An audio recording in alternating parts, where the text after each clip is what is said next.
अम्मी आज क्या बना रही हैं? हाँ बेटा, आज ना मैं दाल बना रही हूँ। अम्मी आज फिर से दाल बना रही है? आपको पता भी है मुझे दाल पसंद ही नहीं है, आप तो सिर्फ दाल ही बनाती हैं। कुछ है ही नहीं घर पे तो क्या करूँ, दाल ही बनानी पड़ेगी, इसके अलावा और कुछ नहीं है।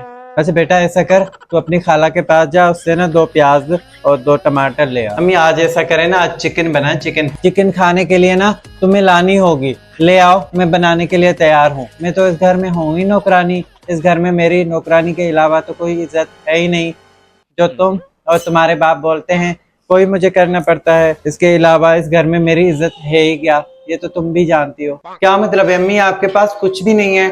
टमाटर और प्याज भी खाला के पास जाकर मुझे ही मांगने पड़ेंगे? मैं नहीं जा रही भाई। बाप और बेटी सिर्फ मेरे ही ऊपर आकर ना गुस्सा निकालते हैं और हुक्म चलाते हैं, इसके अलावा कुछ और करके दिखाओ तुम दोनों। अम्मी मैं और अब्बू क्या बातें ऐसी करती हैं, आपको इतना गुस्सा आखिर क्यों आता है, क्या चाहती हैं? अच्छा बेटा सब बातों को छोड़ो, खाला के पास जाओ, 2 प्याज और 2 टमाटर ले आओ, दाल बनानी है मुझे। ठीक है अम्मी, मैं जा रही हूँ, खाला से लेकर ही आती हूँ, मगर मुझे दाल नहीं खानी। मेरी शक्ल क्या देख रही हो बेटा, जाओ ना।